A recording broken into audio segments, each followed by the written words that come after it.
ማቴዎስ ወንጌል ምዕራፍ 3 ከቁጥር 1 እስከ ቁጥር 10 ድረስ እናነብና ከቁጥር 7 እስከ 10 ያለውን እናያለን።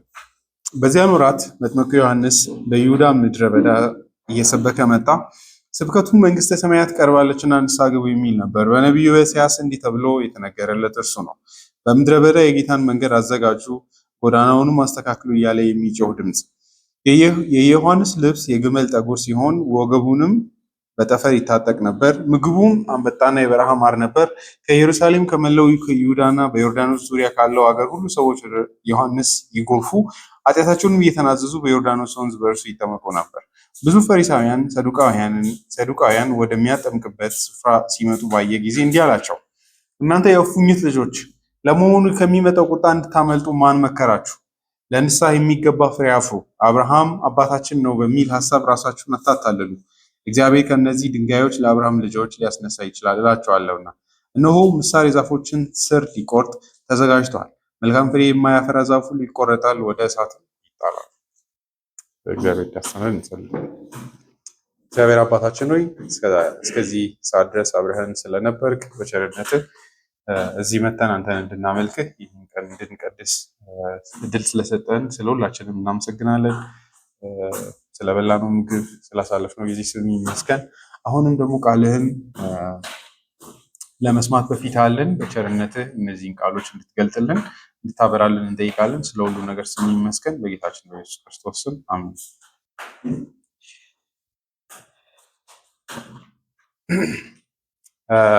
እንግዲህ ቁጥር 7 እስከ 10 እናያለን። በዚህ ውስጥ ለማየት እና ደግሞ ለማሳሰብ የምሻው የምፈልገው ሪፔንት የማያደርግ ኮንሽስነስ ምን አይነት እንደሆነ ለማሳየት ነው። በዚህም ራሳችንንም እንድናስብ ደግሞ በተቃራኒው እንደዚህ አይነት ልብ ከሌለን እግዚአብሔርን እንድናመሰግንም ለማበረታታት ነው እና ያንን ፓራሜትር እንድናይ ነው። እሱም ማኒፌስት የሚያደርገው እንዴት ነው? ወንጌል እየሰማ ወይ ደግሞ በእግዚአብሔር ኮቨነንት ህዝብ ውስጥ ሆኖ ንስሐ የሌለው ኮንሽስነስ ምን አይነት ነው?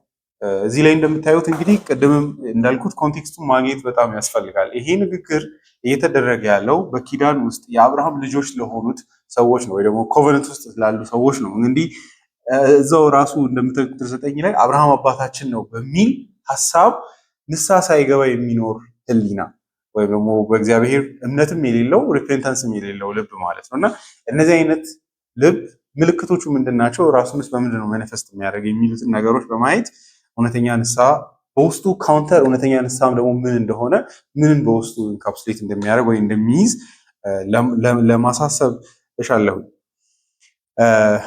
እንግዲህ መጥምቁ ዮሐንስ ጌታችን ኢየሱስ ክርስቶስ ሊገለጥ እንደተቃረበ ጠዋትም እንዳየነው ያንን የሚያሳይ ሳይን ነው።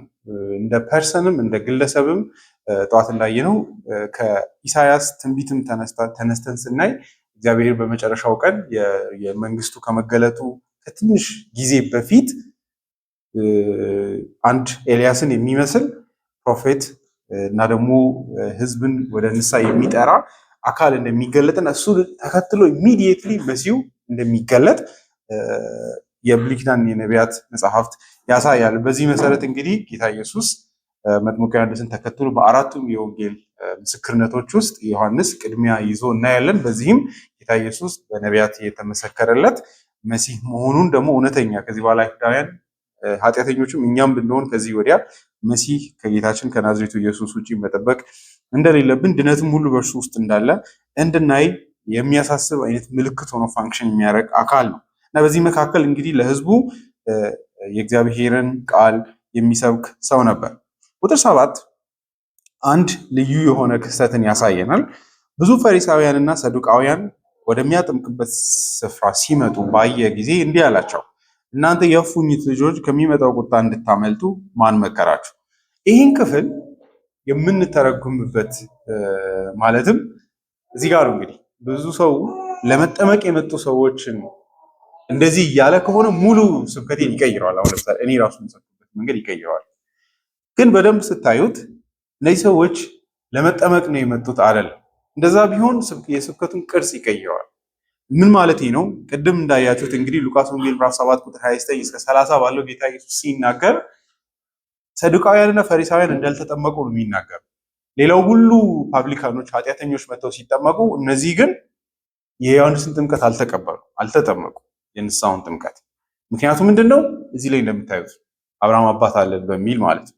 እና ስናነበው አማርኛውንም እንግሊዝኛውንም ቀስ በማስተዋል ካላያችሁት የተጠመቁ ይመስላል፣ ግን ሲኑ ላይ የተገኙ ሰዎች ናቸው። እንግሊዝኛውን ተመልከቱ። But when he saw many of the Pharisees and the Sadducees came to his baptism, he said unto them, O ye generation of vipers, who hath warned you to flee from the wrath to come? ዮሐንስ ወደ ለመጠመቅ መጥቶ አይደለም። ዮሐንስ አይደለ to his baptism እሱ ወደሚያጠምቅበት ቦታ ሲመጡ ሲያይ ነው ይሄን የተናገረው። በእርግጥ የተጠመቁም ሊያስመስል ይችላል፣ ግን ስብከቱን በአግባቡ ቀስ ብላችሁ ስታዩት እንዲሁም በጣም ሃርደንድ የሆነ ልብ ስላላቸው ነው እንዲህ የሚናገረው። ምክንያቱም ንስሐ እየገባ ያለ ሰውን እንደዚህ አትናገሩ አይደለ? እንደውም በጣም ብላተንት በሆነ መንገድ አእምሯቸውን የደፈኑ ሰዎች ከመሆናቸው የተነሳ ነው ዮሐንስ በዚህ አይነት መንገድ አእምሯቸውን ለማንቃት እየጮኸ ያለው። ሉቃስ ወንጌል ቅድሙ ላንብበው፣ ምክንያቱም ጥርት ባለ መንገድ እንዳልተጠመቁ እንደውም ስለሚያሳይ እኔ ከምጫ ነው ጌታ ኢየሱስ የተከሰተውን ታሪክ መልሶ ቅድም ጠዋትም እንዳነበብኩላችሁ የሚናገርበት ነው። ቁጥር 28 ሉቃስ ወንጌል ምዕራፍ 7 ቁጥር 28 እላችኋለሁ ከሴት ከተወለዱት መካከል ከዮሐንስ የሚበልጥ የለም፣ በእግዚአብሔር መንግሥት ግን ከሁሉ የሚያንሰው ይበልጠዋል። ቀረጥ ሰብሳቢዎች እንኳ ሳይቀሩ ይህን የሰሙ ሁሉ የዮሐንስን ጥምቀት በመጠመቅ ለእግዚአብሔር ተገቢውን ክብር ሰጡት። እስከማን ድረስ ነው የሄደው ሲባል እስከ ቀረጥ ሰብሳቢ ሳይቀር እስከሚጠመቁ ድረስ። በዚህ ሁሉ ፕሮሰስ ግን ያልተጠመቁ ሰዎች አሉ ይላል። እነሱም ቁጥር 30 ላይ ስታዩ ፈሪሳውያንና የሕግ አዋቂዎች ግን በዮሐንስ እጅ ባለመጠመቃቸው እግዚአብሔር ለነርሱ ያለውን ዓላማ አቃለሉ ይላል። እና እንደተጠመቁ ካሰብን ስህተት ነው እያስባለሁ። አለመጠመቃቸውን አስበን ስንሄድ ግን ለምን ዮሐንስ እንደሚቆጣ እየተረዳን እንሄዳለን። እነዚህን ሰዎች ቅድም ፕሪፌስ ላይ እንዳልኩት ቸርች ውስጥ ያሉ ኮቨነንት ሲባል አንዳንዴ ላይታየን ይችላል፣ ግን ቸርች ውስጥ ያሉ ሰዎች ብላችሁ ልታስቧቸው ትችላላችሁ። የእግዚአብሔር ፕሮሚስ ወይም የተስፋ ቃሉ የተገባቸው የእነርሱ ሆኖ ሳሉ ግን በእግዚአብሔር ቤት ውስጥ ያሉ ኮንሽስ ያልሆኑ የእግዚአብሔርን ማንነትም ሆነ ወደ እግዚአብሔር የሚቀርብበትን መንገድ በአግባቡ የማያስተውሉ ሰዎች ብላችሁ ማሰብ ወይ በዛ መንገድ ልናያቸው እንችላለን። እናም እነዚህ ሰዎች ለምንድን ነው የመጡት ብላችሁ ብትጠይቁ ከዚህ በፊት የዮሐንስ ወንጌል ላይ እንደምታዩት መጥምቁ ዮሐንስን ራሱን ቼክ ለማድረግ አይደለ የመጥምቁ ዮሐንስን የጥምቀቱን እውነተኝነት የማንነቱን ሌጂቲሜሲ ለመጠየቅ የመጡ ሰዎች እንደሆኑ እናያለን። ለምሳሌ ዮሐንስ ወንጌል ላይ ምዕራፍ 1 ላይ ከኢየሩሳሌም ተልከው አንድ ሙቭመንት በጣም የመጥምቁ ዮሐንስ መምጣቱ ንግግር ነበር፣ ወሬ ነበረ በሁሉ ዘንድ እና ያው እነዚህ ደግሞ መንፈሳዊ ክስተቶችም ሁሌም የሚመረምሩ እንደመሆናቸው የዮሐንስንም ጉዳይ ለማጣራት ከኢየሩሳሌም የተላኩ ሰዎች እንደነበሩ ዮሐንስ ይናገራል። ምዕራፍ 1 ዮሐንስ ወንጌል ምዕራፍ 1 ቁጥር 19 አይሁድ ማንነቱን እንዲጠይቁት ካህናትና ሌዋውያን ከኢየሩሳሌም ወደ እርሱ ሲልኩ ዮሐንስ የሰጠው ምስክርነት ይህ ነበር ይላል። ከመመስከርም ወደኋላ አላለም። እኔ ክርስቶስ አይደለሁም ብሎ በግልጽ መሰከረ። እነርሱም ታዲያ አንተ ማን ነህ? ኤልያስ ነህ ብለው ጠየቁት። እርሱም አይደለሁም አለ። እነርሱም ታዲያ ነቢዩ ነህ አሉት። እርሱም አይደለሁም ሲል መለሰ። በመጨረሻም እንግዲያስ ማን ነህ? ለላኩን ሰዎች መልስ እንድንሰጥ ስለራስህ ምን ትላለህ አሉት። እንግዲህ ይሄ ኔሴሰሪሊ እነዚህ ሰዎች እዚህ ጋር የመጡት ናቸው ልላቸው አይደለም፣ ግን የአመጣጣቸው ቴንደንሲ ዝንባሌ እንደምናስበው ኃጢአተኞች ነን እግዚአብሔር ማዳኑ መጥቶ ይሁን በሚል አይነት ልብ የመጡ ሰዎች ናቸው ብለን ልናስብ አንችልም ለማለት ያክል ነው። በዚህም እንደውም ልባቸው ድፍን ያለ በዚህ አይነት መንገድ እግዚአብሔርንም የማያስቡ ለዚህም ደግሞ ምክንያት አድርገው የሚያቀርቧቸው ነገሮች ያሏቸው ሰዎች ናቸው። እንደ አንድ ሰው ሲናገር the description of them as coming to his baptism rather than being baptized like the crowds in verse 6 suggests such a surveillance role, and the reception they received from John makes it unlikely that any of them actually were baptized. አንደኛ እነሱም ራሱ ሲመጡ ለግምገማ ሰርቬይ ለማድረግ ምንድነው እየሆነ ያለው ይሄ ነገር በእግዚአብሔር ቃል መሰረት እውነተኛ ነው በሚል አይነት ልብ ለመፈተሽ የመጡ ከዛ ደግሞ የዮሐንስንም ምላሽ ስናይ ተጠምቀዋል ብለን ለማሰብ መድፈር አንችልም። ዮሐንስ በዚህ አይነት መንገድ ሃርሽ የሆነ ቶን ያመጣው መቼ እንደሆነ ራሱ ሉቃስ ይነግረናል፣ ማቴዎስ ይነግረናል አይደለ? ማን ሲመጣ ነው ይህንን ማለት የጀመረው? እንዲህን ስብከትን መስበክ የጀመረው? የሆኑ ታይፕ ኦፍ ሰዎች እነሱም ፈሪሳውያንና ሰዱቃውያን፣ እነሱን ሲያይ ነው በዚህ አይነት መንገድ ማውራት የጀመረው። ይህ እንግዲህ አንዳንዴ ስብከትን መቀየርን ያሳየናል። ማለት ሁሉ ሰው በአንድ ቶን እንዴት እንደማይወራ የአንዳንድ ሰው ህሊና አይነቃም። አዌር ካላረጋችሁት፣ ሼክ ካላረጋችሁት አያየውም ያለበትን ሁኔታ ኤግዚስተንስ። ልክ አሁን ለምሳሌ ኒቆዲሞስን ማየት ትችላላችሁ። ትልቅ የአይሁድ ሃይማኖት መምህር ነው፣ ግን ሪጀነሬት ያልሆነ ያልዳነ ሰው ነበር። እንደዛ ለማለት እንደሚፈራ አይኖ እንደዛ እንደሚሰማን ይህ ሰው እንዴት ነው ዳግም አልተወለደ የሚባለው ትችላላችሁ። ሄዳችሁ ስታዩት የምር ዳግም ልደት የሌለው ሰው እና ጌታ ኢየሱስ መቶ ሲጠይቀው ሱፐርፊሻል በሆነ መንገድ አላወራውም። ከታረገውና እኔ አንተ ትልቅ ሰው እንደሆንክ እንደዚህ ከእግዚአብሔር ልትሆን እንደምትችል አውቃለሁ እንደዚህ አይነት ነገር ሲል ኦ ቴንክ ዩ ብሎ የሚቀጥል ይመስላል። ግን ኢየሱስ መሀል ላይ ያቋረጠውና እውነት እልሃለሁ ሰው ዳግመኛ ካልተወለደ የእግዚአብሔር መንግስት ሊያይ አይችልም ማለት። እንዴት ነው ኒቆዲሞስ አለመወለዱ የሚታወቀው ብትሉ ከሚመልሰው ምላሽ ዳግም ልደት ምን እንደሆነ አያውቅም። ያስቀዋል አይደለ? ተፈጥሯዊ ሰው መንፈሳዊ ነገር ያስቀዋል። ጳውሎስ እንዳለው እንደ ቀልድ ይመስለዋል ወይ ደግሞ ፉሊሽነስ ይመስለዋል። በአግባቡ ስለማይገነዘብ ወደ እናቴ ሆድ ልመለስልህ እያለ ኢየሱስን ሲጠይቅ እናያለን። እና እንደዚህ ሰዎችን በዚህ አይነት መንገድ ነው አንተ የአይሁድ መምህር ሆነ ሳለ ይሄን አታውቅምን እያለው ኢየሱስ ሲያስደነግጠው እናያለን። አንዱ ያ አይነት ችግሩ ምንድን ነው? ህሊናው እግዚአብሔር የኔ ነው እግዚአብሔርን አውቀዋለሁ ከሚል ሰትል ካረገ ልብ የሚመጣ እውርነት አለ። ያ ማለት ኃጢአት ነው አይደለም። እግዚአብሔር እንዳዳነኝ ሁሌ ዳውትፉል በሆነ ልብ በመኖር አከብረዋለሁ ማለት አይደለም። እኔ እግዚአብሔርን ላላቅ እችላለሁ እያለን እንድንኖር አይደለም። እንደዛ ወደዚህ አይነት ኮንክሉዥን እንድንሄድ አይደለም። ግን there is a danger ሰዎች እግዚአብሔር ማን እንደሆነ የወንጌል እውነቶች ሳይረዱ በእግዚአብሔር የማዳን ኢንቫይሮንመንት ውስጥ ሊገኙ ይችላሉ። እንደዚህ አይነት ሁኔታ ላይ ሰዎችን ሾክ ማድረግ ያስፈልጋል፣ ማስደንገጥ ያስፈልጋል።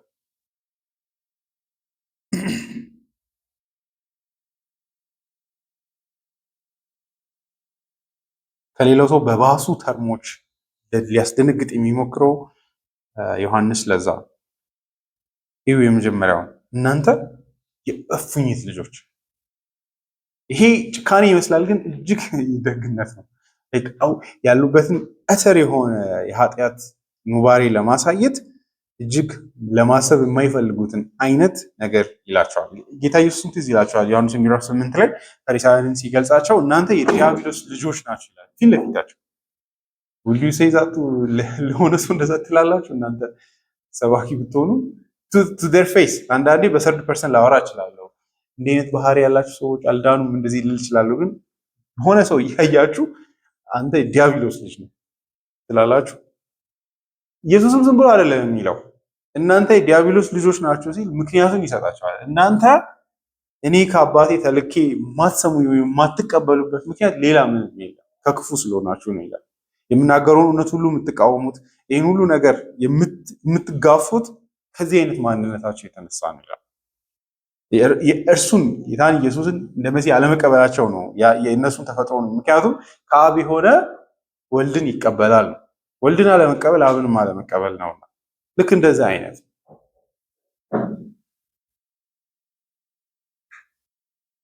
ይህንን እንዲያው አንድ ሰው ምን ይላል? አይ በጣም ልዩ መገለጥ ተሰጥቶት ነው ዮሐንስ። እኔ አይመስለኝም ማለት ጊቨን የእነሱን ትዕቢትና የነሳውንም ጥምቀት መጠመቅ አለመፈለጋቸውን ስናይ እነዚህ ሰዎች ስለራሳቸው የሆነ ነገር እያሰቡ ነው ወደዚህ አይነት ኮንክሉዥን የመጡትና ማንነታቸው ነው በመሰረቱ ወንጌላት ላይ ፈሪሳዊ የሚለው ግብዝነት ማለት ፈሪሳዊ ማለት አይደለም። ባይደው ግን ትይዩ ወደ መሆን መጥቷል። ሰው አሁን ግብዝ ለማለት ሲፈልግ አንተ ፈሪሳዊ ይላል። ፈሪሳዊ ማለት የሆነ ዘመን ላይ የነበሩ ግሩፖች ማለት አይደል? ግን እንትኑ ነው ብላችሁ ፈሪሳዊ የሚለው ሰው ግብዝ ለሚለው ተለዋጭ እስከመሆን ድረስ ነው ከነሱ በተለይም ወንጌላት ላይ ፕሬዘንት ከተደረጉበት ሁኔታ የተነሳ ወደዚህ አይነት ትይዩነት መጥቷል እና ከላይ ስትታዩ ደህና ሰዎች ናችሁ፣ ግን የእናንተ የፉኝት ልጆች ናችሁ ይላል። የእግዚአብሔር ልጆች አይደላችሁም። አብርሃም አባታቸው አይደለም። ዩአር የእባብ አይደለ? እባብ ክፋት ሴጣን ነው የሚወክለው ከዘፍጥረት መጽሐፍ ጀምሮ አይደለ? ፖዚቲቭ ነገር አይደለም የሚወክለው። ግን እዚህ ጋር ኢቭን ሜታፎር አይነት ብቻ አይደለም፣ መርዛማነታቸውን ጭምር ለማሳየት እሱም ልክ የእባብ አይነት ክፋት ውስጣቸው አለ፣ መርዛማ የሆነ ማለት ነው። እና እንደዚህ አይነት ሰዎችን ማስደንገጥ ያስፈልጋል። ሂፖክሪሲ አንዱ ትልቁ ህሊናን የሚያደነዝዝ ነገር ነው። ከላይ ጥሩ የመምሰል ኮንዲሽን። እንደዚህ አይነት ሰዎች አንዱ ትልቁ የእነዚህ ሰዎች ቻሌንጅ ልክ ጌታ ኢየሱስ ማቴዎስ ወንጌል መጨረሻ ላይ ልክ በዮሐንስ ቶን ጌታ ኢየሱስ ማቴዎስ 23 ላይ ወደ ማውራት ይሄዳል። እናንተ ወጪቱን ከላይ ታጠራላችሁ፣ ውስጣችሁ ግን ክፋት ሞልቷል ይላል። ወይ ደግሞ እንደ በኖራ እንደተለሰነ መቃብር ከላይ በጣም የምታምኑት ግን ውስጣችሁ ሬሳ ነው ይላል። ማስክድ የሆነ እርኩሰት ማለት ነው። ይሄ ነው አንዱ ችግር። ትራዲሽናሊዝም ወይም ደግሞ ትራዲሽናሊዝም አልበለው ሃይማኖትን ፕራክቲስ እያደረጉ እውነተኛ የራስን ባህሪና ማንነትን ኮንፌስ አለማድረግ፣ አለመረዳት።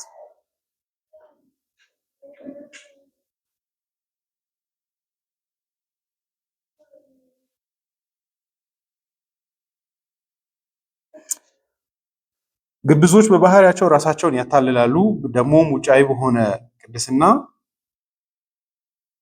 ይታመናሉ።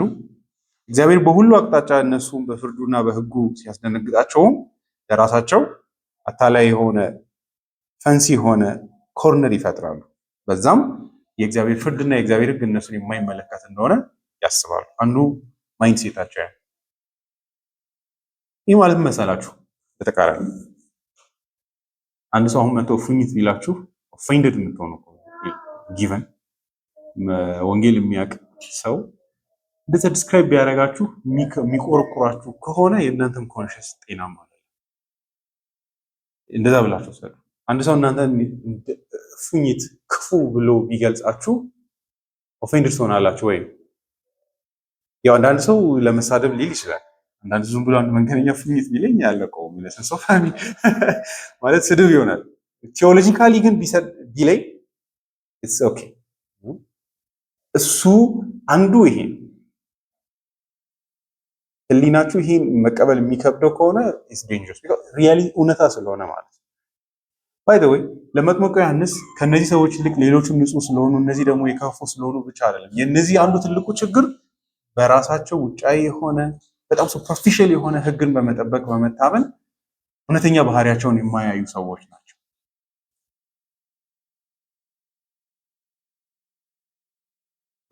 በጣም ቀስ ባለ መንገድ መገመድ ስላለብን ብዬ ነው ከስሩ ምን እየተባለ እንደሆነ ተቃራኒውንም ማየት አለበት። የአንድ ሰው ምን ይላል? ከዛ ቀጥሎ ከሚመጣው ቁጣ እንድታመልጡ ማን ነገራችሁ የሚለው አይረኒክ ነው። ፓሲቭ ናቸው ለዚህ ጉዳይ የመደነቅ አይነት ኦ እናንተ መጣችሁ አይነት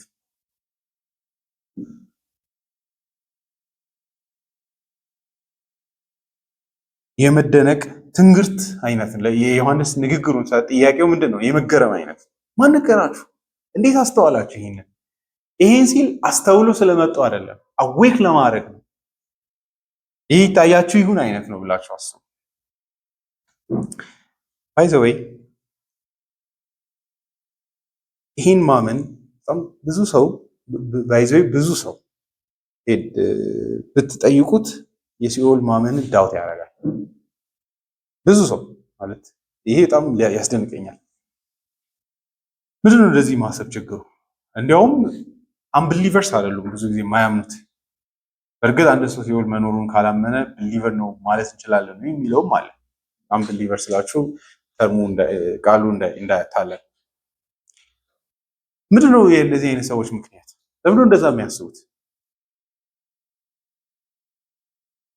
የመጀመሪያው ችግር የሚመጣ የእግዚአብሔር ቁጣ አንዱ ባህሪ ይሄ ነው። ፓሲቭ ናቸው ለዚህ አይነት ነገር። የእግዚአብሔር ቁጣ አይመጣላቸውም፣ አያስቡም፣ ራሳቸውንም የዛ ነገር ተጋላጭ ሊሆኑ እንደሚችሉ አያስቡም፣ አይመጣላቸውም። ይበል በዛ ውስጥ ያለው አንድ ስለ ራሳቸው ያለ መረዳት ነው። ስለ ሰው አይደለም ኮንሰርናችሁ፣ ደግ ሆናችሁ ማለት ነው። ይሄ ሁሉ ህዝብ እንዴት ሲውል ይገባል? እኔ የራሴ መዳን ብቻ አይደለም የሚያሳስበኝ ሌላው ሰው ስለምን ይጠፋል ከሚል ፍቅር ይመስላል አይደለ? ግን ችግሩ እዛ ጋር አይደለም። እነዛ ሰዎች ከሁሉ በፊት ለራሳቸው ሲኦል የተገባቸው እንደሆኑ ስለማያምኑ ነው።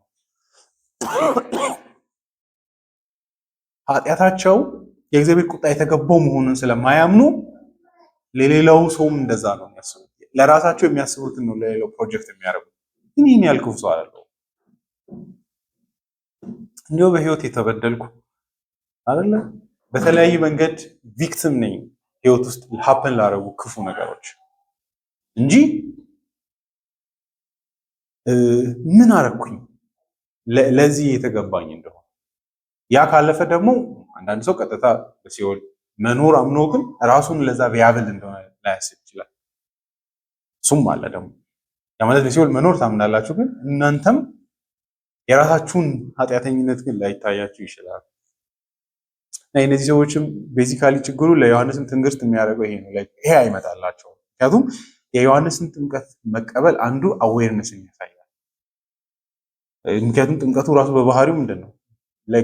አሁን እድንበታለሁ ይህን ጥምቀት በመጠመቅ አይደለም፣ ኮንፌሽን ነው። እንደምታዩት የኃጢአት ኑዛዜ ነው። አይነሰንስ ኦፍ እንደ አይሁዳዊ የእግዚአብሔር መንግስት ሊገለጥ ከመሆኑ የተነሳ ፈልጋለሁ የእግዚአብሔር መንግስት እና ደግሞ የእግዚአብሔር ማዳን ያስፈልገኛል፣ በራሴ መዳን አልችልም የሚል ኮንፌሽንም ጭምር ውስጥ ስላለበት የእነዚህ ሰዎች ይህንን መናድ፣ ይህንን ሪጀክት ማድረግ ስለራሳቸው ምን እንደሚያስቡ ማሳያ።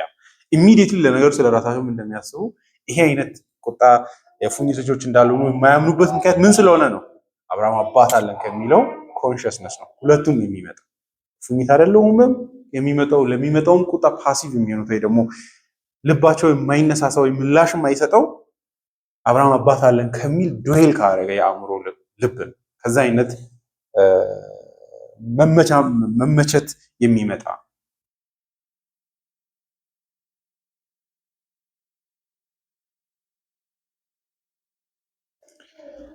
አባቶቻችንም በጣም ወንጌል የሚሰብኩ ጥሩ ወንጌል ሰባኪያን ሁሉ አንድ ሁለት የሚሏት መሰረታዊ ነገር አንድ ሰው የምር እግዚአብሔርን ወደ ማወቅ መምጣቱን ከምታውቁባቸው ሁለት ወሳኝ ምልክቶች ውስጥ የመጀመሪያው የራሱን ኃጢአተኝነት ማወቁ እና የእግዚአብሔር ፍርድ የተገባው መሆኑን ማመኑና በክርስቶስ ኢየሱስ በእግዚአብሔር ተስፋ ማድረጉ። እነዚህ ሁለቱ እጅግ ቢሆን የማይነጣጠሉ ናቸው። ሁለቱም አብሮ ይኖራሉ እምነት ውስጥ። ሰው የእግዚአብሔር ቁጣ የተገባው መሆኑን ካላመነ የክርስቶስ ማዳን ለምን እንደሚያስፈልግ ጀስቲፋይ ማድረግ ራሱ አይቻልም። ምንድን ነው ጥቅሙ አይደል? ወርዙ ራሱ የሚመጣው የምታመልጡት ከምን እንደሆነ ስትረዱ ነው። ባይዞ ይሄ ነገር በጣም ወሳኝ ብዬ አምናለሁ። ከሁሉ በፊት የእግዚአብሔር ማዳን ክርስቶስ የመጣውም ከምን እንደሆነ ያሳየናል። ይሄ ቁጥር ከሚመጣው ቁጣ እንድታመልጡ ማን ነገራችሁ? ዳንኩ ስንል ከሁሉ በፊት ይህንን እያልን ያለ ነው። ሊገለጥ ካለ ሊመጣ ካለ ከእግዚአብሔር ቁጣ የማመልጥበትን መዳኛ መንገድ አገኘው ማለት ካልሆነ ከዚህ ያነሰ መረዳት በጣም የወረደ ነው ለወንጌሉ። ወንጌሉ እጅግ ሐሴት የሚያደርገን በእርግጥ ስላመለጥነው ክፉ ብቻ ሳይሆን ካመለጥን በኋላ የምናገኘው ታላቅ ብድራትም አለ፣ ርስት አለ ከእግዚአብሔር ዘንድ። ግን ይሄ አሉታዊ የሆነው እንዲሁ የምናሳንሰው አይደለም። ምክንያቱም እጅግ አስፈሪ የሆነ ሊገለጥ ያለ እግዚአብሔር ቁጣ አለ። እግዚአብሔር ልክ ሚልኪያስ መጨረሻ ላይ እንዳየነው ታላቁ የሚያስፈራው የእግዚአብሔር ቀን ከመምጣቱ በፊት እግዚአብሔር ሚዲየት ለማድረግ ልጁን ነው የላከው።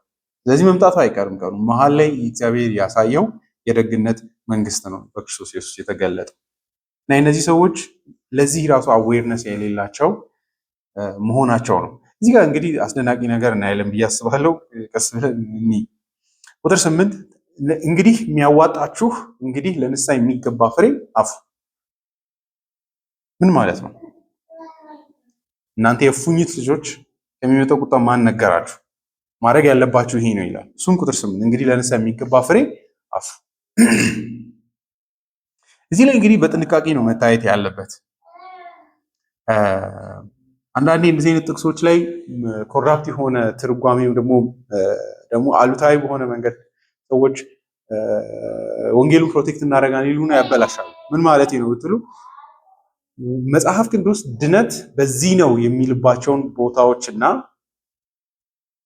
የድነት ውጤት የሆኑ ቦታዎችን መለያየት ያስፈልጋል። ምን ማለት ነው? ለምሳሌ ዕብራውያን መልእክት ላይ ያለ ቅድስና እግዚአብሔር ማየት አይቻልም ይላል። ምን እያለን አይደለም። ለመዳን ተቀደሱ ብላችሁ ልተረጉሙት አትችሉ። ምክንያቱም ድነት የሚገኝበት መንገድ አይደለም የሚነግረን፣ ኮንዲሽኑን ብቻ ነው የሚያሳየን። ሰው ያለ ቅድስና እግዚአብሔር ሊያይ አይችልም ይላቸዋል እንጂ እናንተ ይህን ማድረግ አለባችሁ እያለ አይደለ። ዕብራውያን ጻፊም እዛ ላይ እንደምታዩት እግዚአብሔር ብቻ ሊቀድስ እንደሚችል ይናገራል። እግዚአብሔር ነው በቅድስናው እንድንካፈል የሚቀድሰን። መጽሐፍ ቅዱስ ኮንዲሽንን ሲያቀርብና ዲስክሪፕቲቭ ሲሆን መጠንቀቅ ያስፈልጋል ልላችሁ ነው። እዚህ ጋር ለንስሐ የሚገባ ፍሬ አፍሩ ማለት ለንስሐ የሚገባ ፍሬ በማፍራት ትድናላችሁ ማለት ነው ብላችሁ መተርጎም አትችሉም። ግን ደግሞ በሕጉ አይነት ብርሃን ካየነው እውነተኛ ንስሐና እምነትን ተከትሎ ንስሐ ይመጣል። ንስሐን ተከትሎ ደግሞ ፍሬ ይመጣል። ያ ከሌለላችሁ ባዶ የሆነ ትምክህት እፉኝት ሆናችሁ ያላችሁ ብትመኩ ዋጋ የለውም።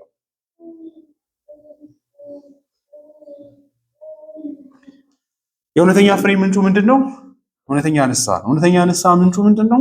እምነት ነው። ስለዚህ ሰው ቦስት ማድረግ ካለበት የምር እውነተኛ የሆነ አማኝነት ከዚህ አይነት መንገድ የሚመጣ ፍሬ ነው ልንል እንችላለን። በራሱ ባያድንም፣ ነገር ግን እውነተኛ አማኝነትን ይገልጣል።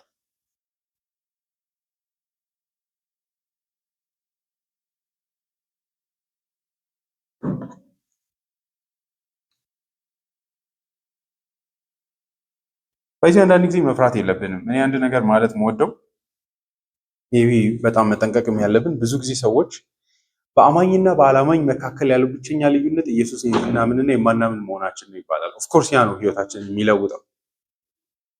ኦፍኮርስ አይደለ? ኢየሱስን ማመናችን ከአላማኝ ይለየናል። ግን በህይወትም እንለያለን ከክርስቶስ ኢየሱስ የተነሳ። በዚህ ዓለም ላይ ይምር እውነተኛ ቅዱስ ሳንክቲፊኬሽን ያለው የህይወት መለወጥ ያለው በክርስቶስ ኢየሱስ ብቻ ነው። ክርስቲያን ብቻ ነው በእግዚአብሔር ፊት እውነተኛ የሆነ ንጽህና ያለው። ሙሉ በሙሉ ንጹህ ስለሆነ አይደለም፣ ግን የቅድስና ጅማሬው የተጀመረበትና ንጽህና የልብ ኮንሽስነስ ንጽህና የአዲስ ልደት ያለው ክርስቲያን ብቻ ነው። ያንን መካድ የለብንም። አማላመኝና አማኝ አንድ አይነት አይደሉም። ከእግዚአብሔር ማዳን የተነሳ የሚመጣ የህይወት ለውጥና ፍሬ አለ። ምንጩ ምንድን ነው የሚለው ላይ ነው እንጂ መጠንቀቅ ያለብን ፍሬ የለም የሚል ኮንክሉዥን መስራት ግን ሞኝነት ነው።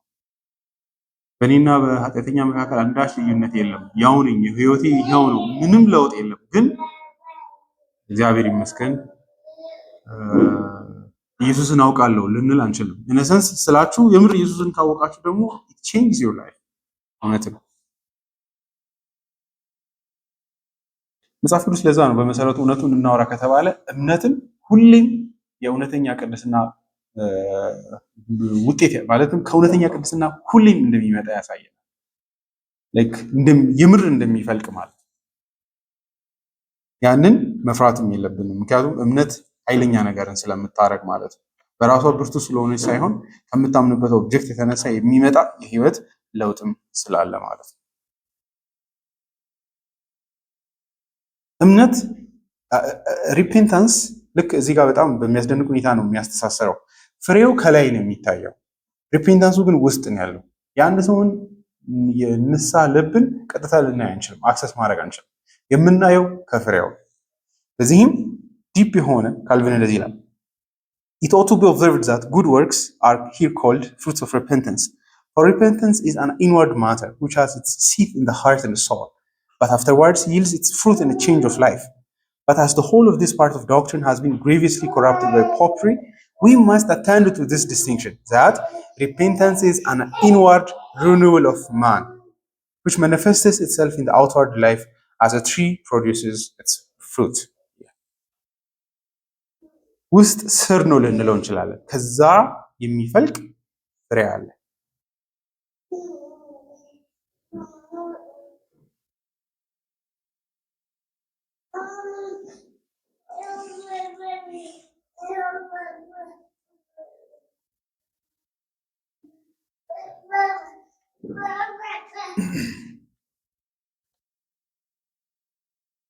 ስለዚህ እውነተኛ ንስሐ ከዛኛው በተቃራኒ አንዳንድ ጊዜ እኔ ባለፈውም ሳነብ ኢትስ ስትራኪንግ ምን ይላል? ሰው ራሱን ማየት ይችላል ወይ? የራሱን ፍሬ ማየት ይችላል ወይ? መለወጥ ያን መለካት እንችላለን? እሱ ነው ትልቁ ጥያቄ። አንዱ ክርስቲያኖች ሁሌም ራሳቸውን እንደ ኃጢአተኛ ስለሚቆጥሩ ሁሌም ራሳቸውን እንደ ኃጢአተኛ ስለሚያዩ ፍሬያቸው አይታያቸውም። ያንን ማየት አይችሉም። ሌላ ሰው ነው ፍሬ ራሱ ካላቸው የሚመለከተው ይባላል። ግን እሱ ምን ይላል? በታደሰ ልብ የምር የህይወታችሁን መለወጥ ራሱ ልታዩ ትችላላችሁ፣ አለስ እየዋሻችሁ ካልሆነ በስተቀር የህይወታችሁን አቅጣጫ መቀየር ልታዩ ትችላላችሁ። ለእግዚአብሔር ያላችሁ ልብ፣ ለሰዎች ያላችሁም ልብ መቀየሩን ልታዩ ትችላላችሁ። ይሄ እንግዲህ ፓራዶክስ ነው በእውነቱ በኢየሱስ አንድ ይሄ ፓራዶክስ መስላችሁ ሁለቱ ተወጥሮ ላይ ልትጥሉት የማትችሉት ውጥረት ነው። እድገት አለ፣ ግን ደግሞ እንዲሁም ቅድም እንዳልኳችሁ ነው እግዚአብሔርን ባወቃችሁ ልክ ነው ሪፔንታንሶቹ እየጨመረ የሚመጣው። ሪፔንታንስ በህይወታችሁ ጅማሬ ለአንዴ ብላችሁ በቃ ጌታ ሆይ እኔ ያለምክጃለሁ ከዛ በላችሁ የምትተውት ነገር አይደለም። ኮንቲኒስ ሲሆን የማያቋርጥ ኃጢአትን እያስተዋሉ መሄድ እግዚአብሔርን ከማወቅ የተነሳ ኃጢአታችሁን እየተረዳችሁ መሄድ፣ ከትናንት ይልቅ ዛሬ አብዝታችሁ እየተረዳችሁ መሄድ፣ ሀዘናችሁን በዛው ልክ እየጨመረ ይሄዳል። በሆነ ነገር ልብን የሚጎዳ ግን ሀዘን አይደለም፣ ደስታን የሚሰጥ ሀዘን ማለት ነው። ትናንት በቀላሉ ላሳያችሁ። ትናንት በጣም ትልልቅ ኃጢአቶች ናችሁ ኮንሰርን የሚያደርጉ የነበሩት። ትንሽ እየቆየ ግን ልባችሁን በደንብ እያያችሁ ትመጣላችሁ። ከዛ የሚመጣ አዌርነስ አለ። የራሳችሁን ኃጢአተኝነት ከትናንት ይልቅ እየጨመረ የሚሄድ መረዳት ማለት ነው። እዚህ ልክ ክፉ ነኝ እንዴ ያላችሁ የምትሄዱበት ማለት ነው። በአንዴው አይመጣም፣ ቀስ ብሎ ነው ፕሮግሬሲቭ፣ ቀስ እያለ ነው የሚመጣ። በዛ ትይዩ ደግሞ እየተሰበረ የሚሄድ ልብ አለ። ልክ ሐዋርያ ጳውሎስ ሮሜ 7 ላይ የምናየው ማለት ነው። አንዳንድ ሰዎች ይሄ ጳውሎስ ሊሆን አይችልም፣ ከመዳኑ በፊት መሆን አለበት። ይሄ ባይዚህ ስለ ጳውሎስ የሚናገረው እንደዚህ ስለሚሉ ሰዎች እነሱ ኢየሱስን ካመኑ በኋላ እንዴት ተሰምቷቸው አያውቅም ማለት ነው አይደለ? ጳውሎስ እንዴት የእግዚአብሔር ሰው እንደዚህ አይነት ትግል ውስጥ እንዳለ ይናገራል። ጳውሎስ የሚያወራው ብዙ ጊዜ ሱፐርፊሻሊ ልናስብ እንችላለን። የሆነ በጣም በቃ ኃጢአት በየቀኑ እኛ በምናስብ አይነት ስታንዳርድ ሊመስለን ይችላል። ግን ወርናት ጳውሎስ እንደዚህ አይነት ሰው ነው እያለን እንዳልሆነ መገንዘብ አለብን። የምር ከማደጉ ብዛት የተነሳ ኃጢአተኝነቱ በጣም እየተረዳ ከመምጣቱ የሚመጣ የልብ መዛልና የኃጢአትን የመጥላት ባህሪ ነው ልትሉ ትችላላችሁ። ያ የምር እውነተኛ ምላሽ ነው። እኔ ለምን ዋሻለሁ? ምክንያቱም መጽሐፍ ቅዱስ ክርስቲያኖች ፍሬ እንደሚያፈሩ ይናገራል አይደለ? ከእናንተ የተነሳ ሳይሆን የምር በእግዚአብሔር መንግስት በክርስቶስ ኢየሱስ የምትታወጅ ሪዲም የምትደረጉ ከሆነ የብርሃን ፍሬ ዲማንድ ኢቭን ያደርጋል አይደለ? ፍሬ አፉ ይላል ጳውሎስ ራሱ። ኃጢአትን ግደሉ፣ ባይሆን ጋድሊ ሁኑ። እንደውም አሉታዊ የሆነው ቆላሲስ ላይ ልታዩ ትችላላችሁ። ኃጢአትን አስወግዱ፣ ግደሉ ይላል። በትይዩ ደግሞ በጎ ህይወት በክርስቶስ ኢየሱስ እንዲኖረን ኤክስፔክት ያደርጋል። ለምንድን ነው ይህንን የምንጠይቀው ብትሉ በክርስቶስ ኢየሱስ የሆኑ ሰዎች በጣም ደካማ ሰዎች አይደሉም። በሆነ ነገር ኃጢአተኞች ናቸው። ግን የምር ከተሰጠው መንፈሳዊ ኢንቨስትመንት የተነሳ ነው መጽሐፍ ስለዛ የሚደፍረው ስለሚቻልን ጭምር ነው። ይሄ ውጥረት አለ ነው የምላችሁ። ሳብጀክቲቭሊ የሚሰማቸው ኃጢአተኝነት አለ። እንዲያውም ገና ወንጌል ያወቀ ሰው ያ አይነት አዌርነስ የለውም። ሐዋርያው ጳውሎስ ጢሞቴዎስ ላይ እንደሚናገር አዲስ ክርስቲያንን እንዲያውም የቤተክርስቲያን መሪ አታርግ፣ በትዕቢት እንዳይወድቅ ይላል። እንደውም ብዙ አይታየውም አዲስ ክርስቲያን ሲሆን ስለ እግዚአብሔር ሙቀቱ ዝቅ ያለ ትንሽ ስለሆነ ኃጢአቱን በዛው ልክ ነው። ቀስ እያለ ሲሄድ ነው ዲፕራቪቲያችሁን እያያችሁ የምትሄዱት። የልባችሁን ክፋት ስሩ ምን ያህል ጥልቅ እንደሆነ እየተገነዘ ያው ያ እንዲያው በክርስትና ህይወት እየቆያችሁ ስትሄዱ ንስሐችሁንም የሚያተልቀው እሱ ነው። ኤቭሪ ሚኒት ኃጢአት የእግዚአብሔር ይቅርታ መፈለግ እንድትጀምሩ የሚያደርገው እያንዳንዱ የህይወታችሁ እንቅስቃሴ የእግዚአብሔር ይቅርታ እንደሚያስፈልገው መውጣት መግባታችሁ በእግዚአብሔር ምህረት ካልሆነ ኤቭሪ አእምሯችሁ ኮንቲኒስሊ በሚያሳልፈው እንቅስቃሴ ሁሉ ውስጥ ኃጢአትን ኦብዘርቭ ታደርጋላችሁ። ከዚህ አይነት የሚመጣ ግሪፍ ሀዘን ያለው በእግዚአብሔር ፊት የሚያፍር ከዛ ደግሞ በጎን ለማድረግ የሚቀና ልብ ማለት ነው የንስሐ ልብ ልንል የምንችለው። ደግሞም የምር ፍሬን እያፈራ የሚሄድ ያን ያህል የሚያምር በጎ ፍሬ በአንዱ ባያፈራ ፍሬ ግን እየኖረ የሚሄድ እናያለን። ካልሆነስ we are talking about በእግዚአብሔር ኮቨነንት ውስጥ ሆነው ምንም አይነት ለውጥ የማያመጡ ሰዎች ምን አይነት ኮንሲኩዌንስ ነው የሚገጥማቸው? ምንም አይነት ስላቸው ምንም አይነት ከዜሮ ቱ ዋን ሙቭ የማያደርግ ህይወት መጽሐፍ ቅዱስ ኮንሲስተንትሊ ውጤቱ ሴቪር እንደሆነ ይናገራል። ይሄ ኮንሲስተንት ነው ስላችሁ አንድ ቦታ ላይ ብቻ አይደለም። እዚህ ላይ እንደምታዩት ቁጥር 10 ላይ ነው የሚለው እነሆ ይሄ እንግዲህ ለእስራኤሎች የኮቨነንት ህዝብ የእግዚአብሔር ትሬት ነው።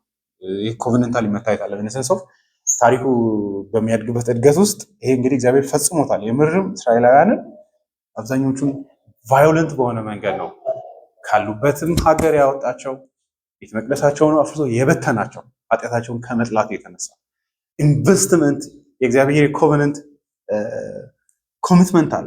ያንን አርጎ እግዚአብሔር በሆነ ረገድ በፕሮቪደንሱ የሚያስወግዳቸው ሰዎች እንዳሉ መጽሐፍ ቅዱስ ያሳየናል ብዬ አምናለሁ። ቁጥር 10 እነሆ ምሳር የዛፎች ስር ሊቆርጥ ተዘጋጅቷል። መልካም ፍሬ የማያፈራ ዛፍ ሁሉ ይቆረጣል፣ ወደ እሳትም ይጣላል።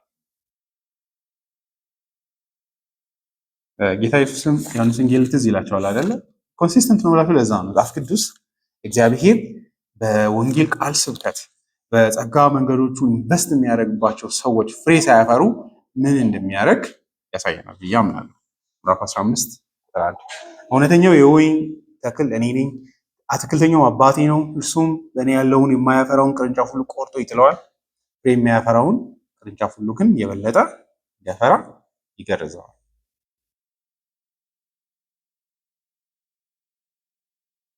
ከነገርኳችሁ ቃል የተነሳ እናንተ አሁን ንጹሐን ናችሁ። በእኔ ኑሩ፣ እኔም በእናንተ እኖራለሁ። ቅርንጫፍ በወይኑ ግንድ ካልሆነ በቀር ብቻውን ፍሬ ሊያፈራ አይችልም። እናንተም በእኔ ካልኖራችሁ ፍሬ ልታፈሩ አትችሉም። እኔ የወይን ተክል ነኝ፣ እናንተም ቅርንጫፎች ናችሁ። ማንም በእኔ ቢኖር እኔም በእርሱ ብኖር እርሱ ብዙ ፍሬ ያፈራል፣ ያለ እኔ ምንም ልታደርጉ አትችሉምና። በእኔ የማይኖር ተጥሎ እንደሚደርቅ ቅርንጫፍ ነው። እንዲህ ያሉት ቅርንጫፎች ተለቅመው ወደ እሳት ይጣላሉ፣ ይቃጠላሉ። በእኔ ብትኖሩ ቃሎቼም በእናንተ ቢኖሩ የምትፈልጉትን ማንኛውንም ነገር ለምን ይሰጣችኋል።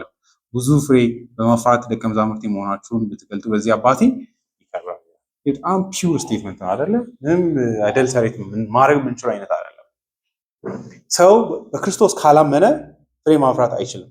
ባይዘው ሰዎች ፍሬ ካላፈሩ የምንጠይቀው እግዚአብሔር ውሸታም አይደለም የምናረገው፣ ወይም ደግሞ ሰዎቹ እግዚአብሔርን ፈልገውት እግዚአብሔር እንደከለከለ እንዳናስብ። they are just covenantally ቸርች ውስጥ ተለጥፈው እንደ ቅርንጫፍ አሉ እንጂ ከስሩ ጋር ምንም አይነት መንፈሳዊ ሪሌሽን የሌላቸው ሰዎች ናቸው። ክርስቶስን አያምኑ፣ ወንጌሉን አያምኑ፣ የእግዚአብሔርን ተስፋ ቃሎች አያምኑ። ከዛ የተነሳ ፍሬ አያፈሩ። ዮሐንስ ወንጌል በጣም ስትሬት የሚያደርገው ለዛ ነው። በራሳችሁ ፍሬ ማፍራት የሚባል ነገር የሰው ልጅ አይችልም አይደለ? በጣም ራዲካል ኤክስትሪም ስቴትመንቶች ናቸው። ሰው በፍሬው አይድንም። ፍሬው ከክርስቶስ ጋር ያለንን ግንኙነት ያሳያል እንጂ የድህነታችን ኦብጀክት ወይም ደግሞ መሰረት አይደለም። ግን የምር ከክርስቶስ ጋር በእምነት የተሳሰረ ሰው ህይወቱ ፍሬ ላያፈራ አይችልም። መጽሐፍ ቅዱስ አስዩም ያደርጋል። አንዳንዴ ፍሬን ሰዎች የሆነ የተደበቀ የኮንሽስ ቼንጅ ብቻ ያደርጉታል። ግን ኖ የልብ መለወጥ ነው። ግን የምር በሚታይ መንገድ ሰዎች ራሱ የህይወታቸውን መለወጥ ያያሉ። ባይዘ መቀደስ ኢንአክሰሰብል አይደለም። ላይክ ኢቭን ሰው ራሱ አይቶት ሊያውቅ ይችላል። ያልዳነ ሰው ራሱ በሆነ ረገድ የህይወታችን መለወጥ ላይ እስከሚችል ድረስ ሊታይ ይችላል። ልናስመስል እንችላለን። ያሳይስ ላይክ ሂፖክሪሲ አለ። ሰዎች አንዳንዴ ውስጣቸውና ውጫቸው ሁለቱ ኮመን እውነተኛ ግንኙነት ላይኖረው ይችላል። እሱ እውነት ነው።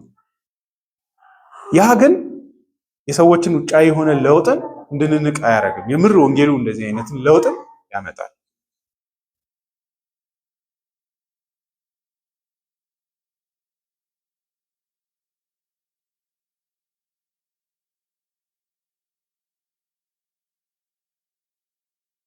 ቁጥር 8 እና 9 አንድ ላይ እናስተሳስረው።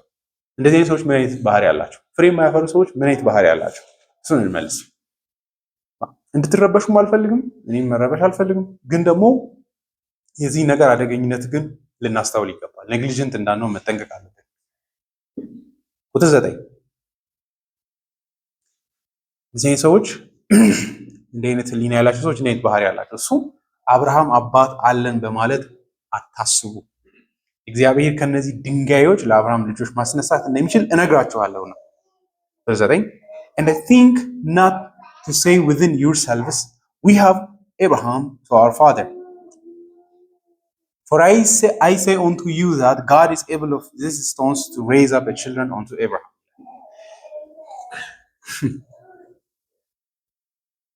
እነዚህ ሰዎች አንደኛ ንስሐ የላቸው፣ የንስሐ ህይወት የላቸው። እሱን እንያዘው። ንስሐ መግባት ለምንድን ነው የሌለብን? ንስሐ ራሱ የማይሰማቸው ከዚህ የተነሳ ነው። እሱም አብርሃም አባት አለኝ ይላል። እዚህ ጋር ነው እንግዲህ ጥንቃቄ ማለት ይሄ ትዕቢት ነው ወይ? አንድ ሰው አብርሃም አባት አለኝ ቢል ትዕቢት ነው ወይ? ምክንያቱም ይሄ አብርሃም አባት አለኝ ማለት የሆነ አብርሃም የሚባል አንሰስተር አለኝ ማለት ብላችሁ እንዳታስቡ። ኢነሰንስ እንደዚህ አይነት አድርገን ሱፐርፊሻል አድርገን እንዳናስብ። ያ ማለት አንድ ሰው አባቱ በጣም ጥሩ የእግዚአብሔር አገልጋይ ስለሆነ ትሬስ ያደረገ እኔ እኮ አባቴ እንትና ልጅ ነኝ እንዴት ላልድን እችላለሁ እንደማለት አይነት አድርገን ካሰብን በጣም ናይቪቲ ለዛ አለ። አብርሃም አባት አለን ማለት ለአይሁዳውያን እግዚአብሔር የኛ ነው እንደማለት። ምክንያቱም እግዚአብሔር አብርሃም አባታችንን ለዘላለም ለዘሩ አምላክ እንደሚሆን ተስፋ ሰጥቷል። ዘርፎር እኛ መቼም ቢሆን አንጠፋም። ይሄ ባይዜ ትልቅ የእምነት አክሽን አይደለ? መበረታታት ያለበት አንድ ሰው ይሄ ማለት መሰል በቀላል ቋንቋ ብትወስዱት ክርስቶስ ስለኔ ሞቷል። የክርስቶስ የኪዳኑ ቃል አይለወጥም። እዚህ አልጠፋም። ምን ስለምን ንስሐ ነው የሚወራው? አንድ ሰው ሊል ይችላል። ይሄ ክፉ ነው ካልን ሞኝነት ነው ያስባል። ምክንያቱም የእግዚአብሔር ተስፋ እውነትም የማይለወጥ ስለሆነ የእነዚህ ሰዎች ችግር ያለው አብርሃም አባት አለን ማለታቸው ላይ አይደለም። ቀጥሎ የሚመጡት ናቸው ችግር። አብርሃም አባት አለን ከሚለው ውስጥ እነሱ ስጋዊ የሆነ ትርጓሜያቸው ነው ያለው። ምንድነው እሱ? ካልቪንን በጥንቃቄ ነው ይሄን የሚፈታው። ምክንያቱም አንድ ሰው ለምሳሌ አንድ ሰው መጥቶ ድነትን ተጠራጠር ዝም ብለህ ድኛለሁ አትበል ሲባል በቃ ይቅርታሽ ለካ ላልድን እችላለሁ ንስሐ መግባት አለብኝ ሃይማኖቴን አልልም እንደዛ አይደለ? ልክ የሆነ እንደዛ ከሆነም አንደርማይን እያደረግን ነው እግዚአብሔርን የተስፋ ቃል እግዚአብሔርን መሰጠት የእግዚአብሔርን የማይለወጥ የተስፋ ቃሎች ነው ላይክ ዲናይ እያደረግን ያንን እንደውም ማበረታታት ነው ያለብን። ትጠፋላችሁ ሲባል እኔ ኃጢአተኛ ነኝ አውቃለሁ፣ ግን የእግዚአብሔር የተስፋ ቃሉ አይለወጥም የሚል ልብ እንዲሁ የእምነት ልብ ነው። ታዲያ የትኛው ነው ክፉ ታዲያ?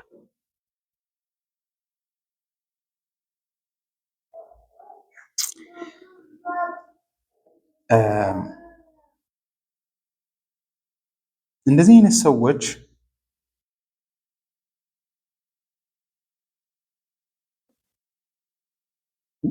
ካልቪን ይሄ በጣም ላንብብላችሁ፣ ይሄ በጣም ወሳኝ ነው። Meanwhile, they did not consider that none are entitled to be regarded as belonging to the seed of Abraham, but those who follow his faith. That without faith, the covenant of God has no influence whatever in procuring salvation. ችግሩ ይሄ ነው። እምነት የላቸውም። አንደኛ ውጫዊ የሆነ የእግዚአብሔርን የተስፋ ቃል በእውነተኛ መንገድ የማመን አይነት ሳይሆን ውጫዊ የሆነ ንግግር ብቻ ነው። ሊቪንግ ፌት የላቸውም፣ አያምኑም ነው።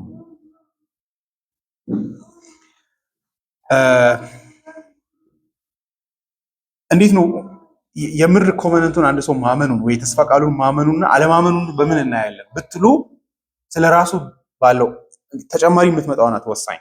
በተለይም የዮሐንስ እናንተ አትታበዩ እግዚአብሔር ከነዚህ ድንጋዮች ልጆችን ሊያስነሳ ይችላል የሚለው ውስጥ ነው የተቀበረው የነዚህ ሰዎች አደገኛው ሜንታሊቲ አብርሃም አባት አለን ከሚለው በላይ። እሱም ምንድነው ብትሉ በቀላሉ ከኛ ውጪ ሌላ ሰው አይድንም። ከዛ ደግሞ እዛ ውስጥ ያለው አይድንም ብቻ አይደለም፣ ተስፋ የለውም አይደለም፣ ራስን ለእግዚአብሔር እንደ ሽልማት የማየት ሜንታሊቲ። እነዚህ ሰዎች ያ ነው አእምሯቸው። እዚህ ጋር ነው ችግር ያለው። የእግዚአብሔርን ተስፋ ማመናቸው አይደለም፣ የእግዚአብሔርን ተስፋ መቁጠራቸው አይደለም ችግሩ። መቁጠር በሚመስል መንገድ ግን ካለነሱ ለእግዚአብሔር ማንም እንደሌለው ነው የሚያስቡት። አት ዘ ቤዝ በእነሱና በኃጢአተኞች መካከል ያለው ልዩነት የእግዚአብሔር ምሕረት ከመሆን ይልቅ በሆነ ረገድ ኤክስተርናል ወደ መሆንና አብርሃም ውስጥ ሰብስታንሺት ወደ መደረግ መጥቷል። እግዚአብሔር ምን ማለት መሰለህ ኮንትሮል የማድረግ አይነት ከዚህ ጥፍ ማለት አይችልም። እግዚአብሔር ለእኛ ከኛ ውጭ ማንንም እግዚአብሔር ሊያስብ አይችልም። ወርዙ ተፈቷል። እግዚአብሔር አባታችን አብርሃምን በምህረቱን ይጠራው አምላካችን ይመስገን የሚል አይነት ሳይሆን ኢቭን ስቶሪሳይዝድ በሆነ መንገድ በቃ ይሄን ደም የተሸከመ ሰው ኖቭል ነው የሚል አይነት ማለት ነው። ይሄን ደም የተሸከመ ሁሉ እግዚአብሔር ግዴታ አለበት የሚል አይነት ልብ ነው። ከዛ ግን ውስጡ ያለው ራሳቸውንም የከበረ ክቡር አድርጎ በእግዚአብሔር ፊት ማየት ይህንን ሴንቲመንት እንግዲህ ሉቃስ ወንጌል ላይ ታያላችሁ። ቀረጥ ሰብሳቢውና ፈሪሳዊ ሄደው በሚጸልዩት ጸሎት ልዩነቱን እናያለን አይደል? ራሳቸውን ይሄ ነው ችግሩ። አያችሁ አባት አለን የሚል አይደለም። የራስን ኃጢአተኝነት ኮምፕሊት ያለማየትና ለእግዚአብሔር ራስን ንጹህ አድርጎ የማሰብ ሴንቲመንት ይፈጠራል። ንስሐ የሌለው ልብ ነው፣ እምነት የሌለው ልብ ነው የሚባለው ለዛ ውጫዊ ብቻ ስጋዊ የሆነ ቦስታ ትምክህት፣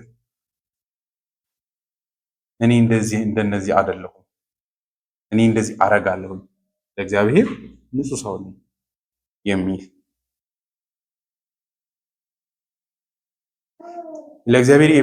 ከእግዚአብሔር ምሕረት ይልቅ ለእግዚአብሔር ያደረገውን የሚቆጥር ማለት ነው። ከዛ የተነሳ እግዚአብሔር ለእኔ ኮሚትመንት ሊኖረው ይገባል። የእግዚአብሔርን የተስፋ ቃሉን ብቻ በመያዝ ፈንታ ራሱን ለእግዚአብሔር የምህረት ምክንያት አድርጎ የሚያቀርብ አእምሮ ማለት ነው። እንዴት አድርጌ እንደማቃለለው አላውቅም፣ ውጥረት ስላለው።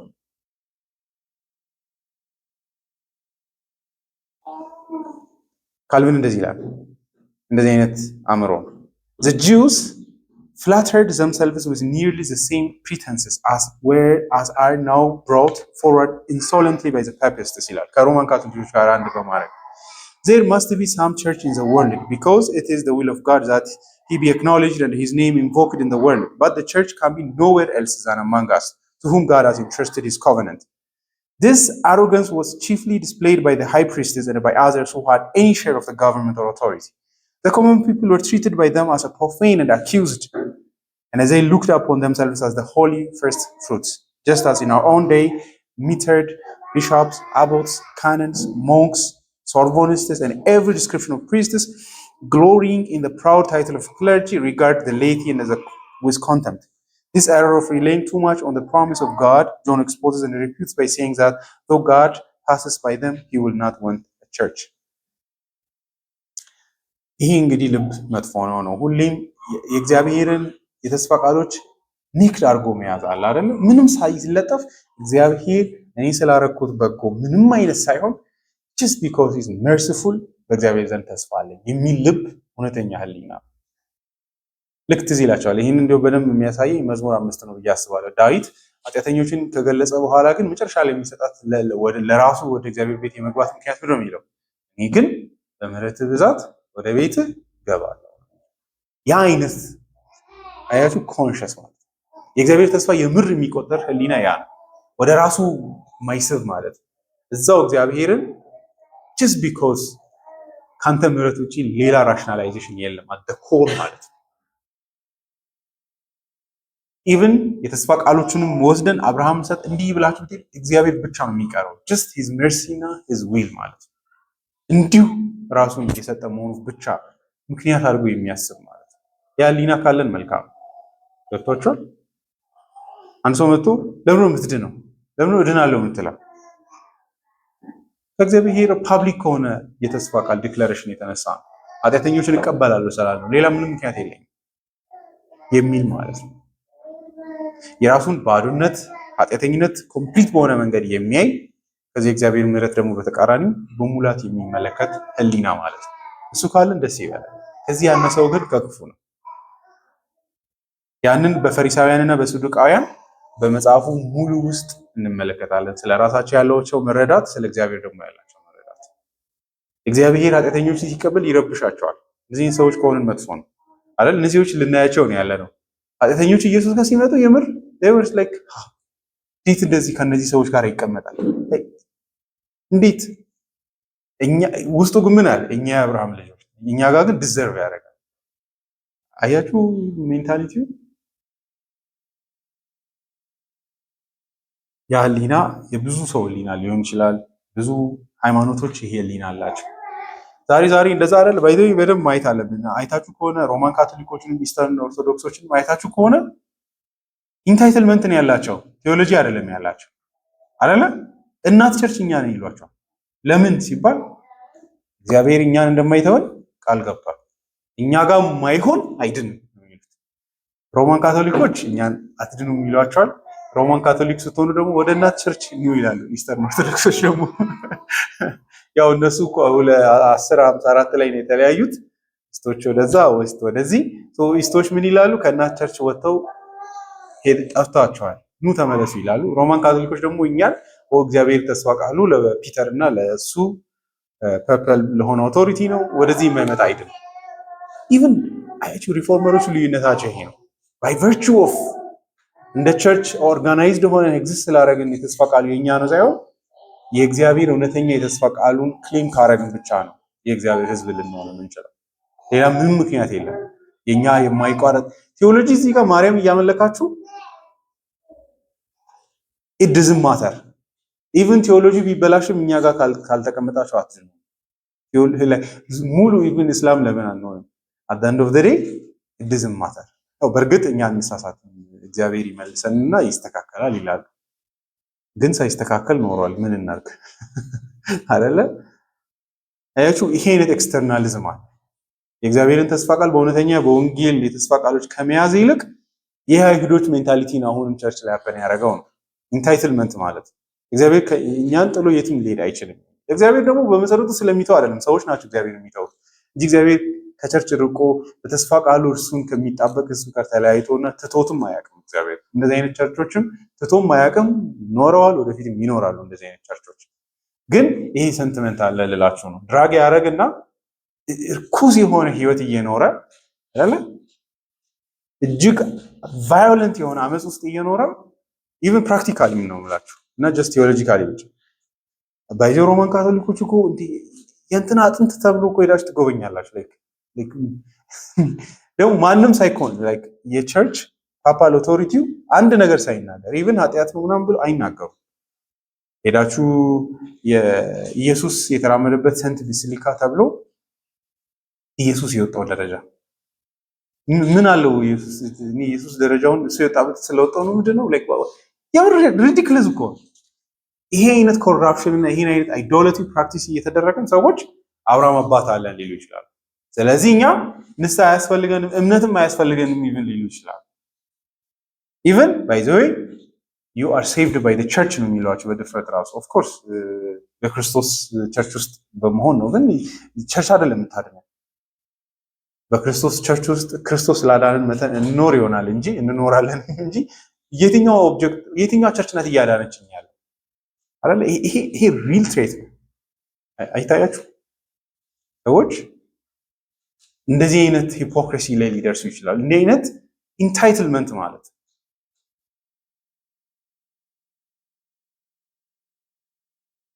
ኢንዲልጀንስ ካርድ ተሰጥቶ እየተሸጠ በዚህ ኃጢአተኞችን ከሲኦል ራሱን ነፃ ታወጣላችሁ እየተባለ ዝም በሉ ይባላል።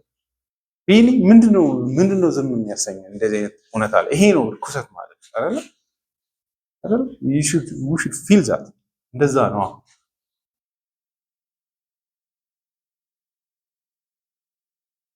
ስለዚህ የቸርች ማንነት እንደ ግለሰብም ሆነ እንደ ቸርች ሁሌም በእግዚአብሔር የተስፋ ቃል ላይ እና እውነተኛ በሆነ ኪዳኑ ላይ በመታመን እንጂ እግዚአብሔርን ወደ ራሳችንና የራሳችንን ቫልዩ ለእግዚአብሔር በመናገር የእግዚአብሔርና የእኛን ወዳጅነት ስታብሊሽ አናደርግም። ሁሌም በክርስቶስና በእግዚአብሔር እውነተኛ የተስፋ ቃሎች ላይ ብቻ ነው የሚመሰረተው። ከዛ ውጭ ምንም ምክንያት የለም። ካልቪን ያለው እዚህ ጋር ወሳኝ አብርሃምና እግዚአብሔርን ያቆራኘው መሀል ላይ ያለው ምንድን ነው? እምነት።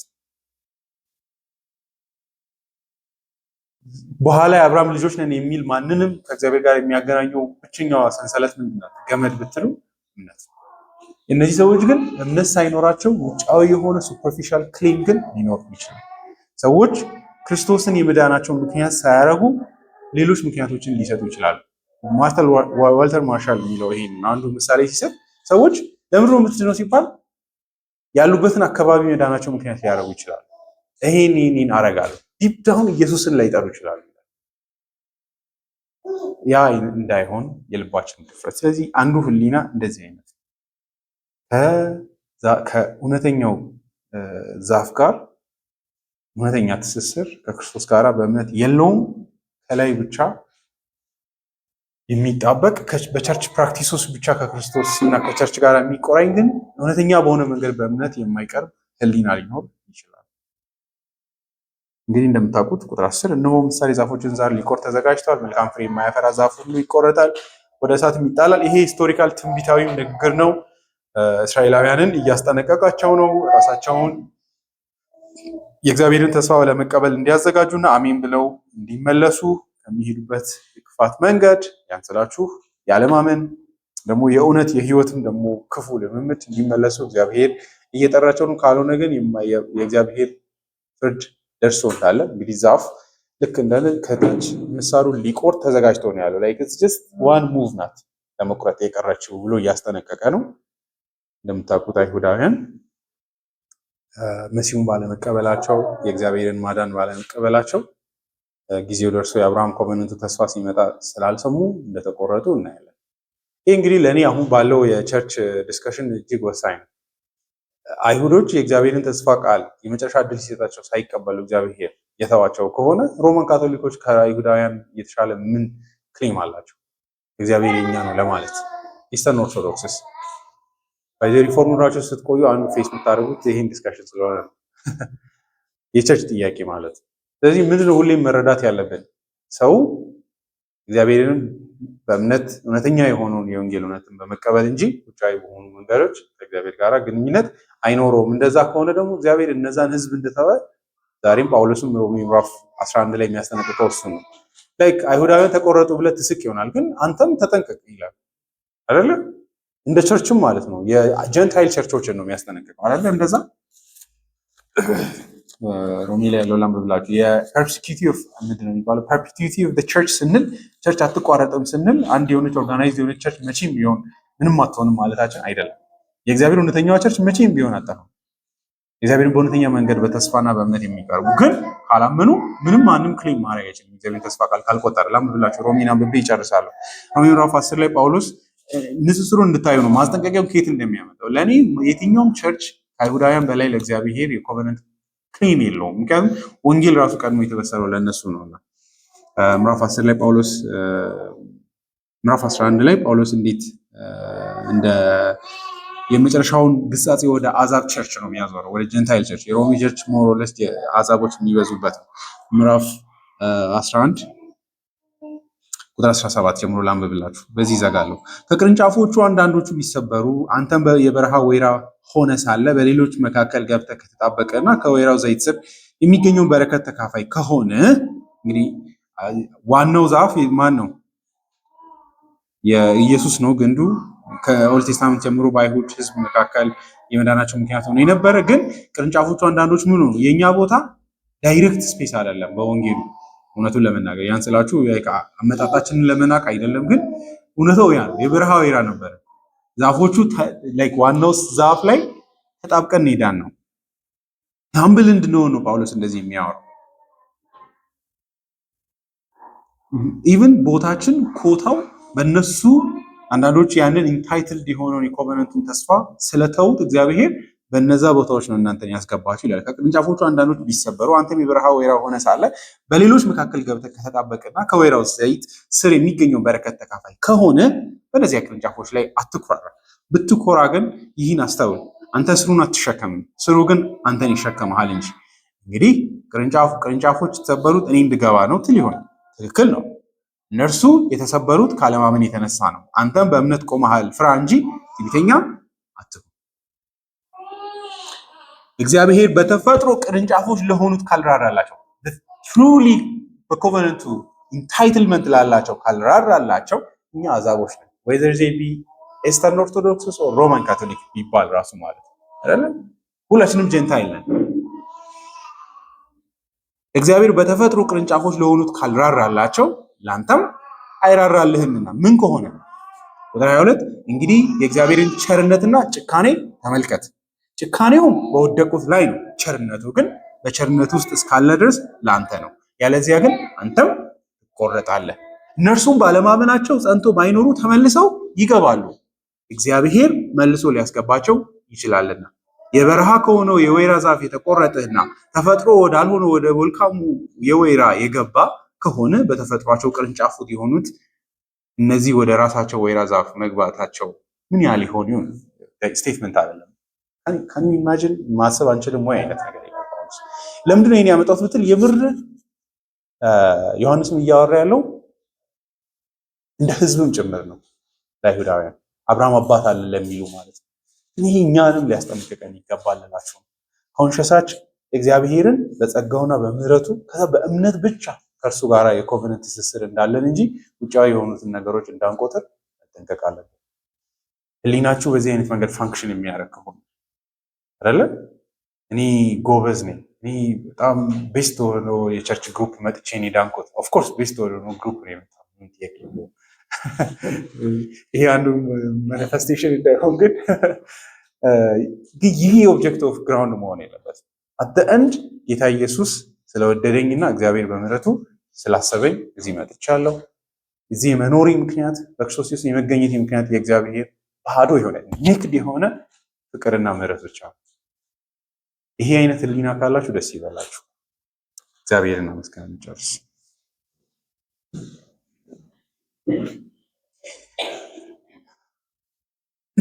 እግዚአብሔር አባታችን ሆይ ስለ ፍቅርና ስለ ቸርነት ብዛት እናመሰግናለን። ኃጢአተኝነታችን እንዲታየን ዛሬም ስላሳሰብከን ከላይ ስንታይ መልካም ብንመስልም ልክ እባብ ከውጭ ሰውነቱ እጅግ ያሸበረቀን የሚያምር ቢሆንም በሚያምረው ልክ ደግሞ መርዛማ እንደሆነ እናውቃለን እና እኛም ውጫዊ የሆነን ሰላማዊ መምሰልን ውጫዊ የሆነ ንጽህናን የድነታችን ምክንያት እንዳናረግ ደግሞ ከውጭ ብቻ ማማር ሳይሆን በእውነተኛ ቅድስና ከውስጥም የሚፈልቅን ከእምነት የሚፈልቅን ቅድስና መለማመድን ደግሞ እሱኑ ከእርሱ ማድረግ እንድንችል የምናስመስል ሰዎች ሳይሆን በክርስቶስ ኢየሱስ በማመን በእውነተኛ መንገድ በፊትህ የምንተጋ ሰዎች እንድታደርገን እንጠይቅሃለን። ኃጢአተኝነታችንን እንድናይ ስላደረግ ደግሞ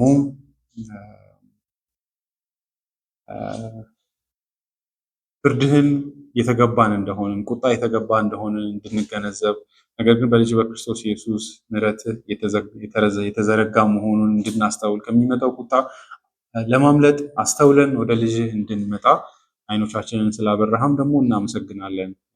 ይህንንም ደግሞ ማስተዋል በልባችን ውስጥ ሁሌም እንድታኖር እንጠይቃለን። ደግሞ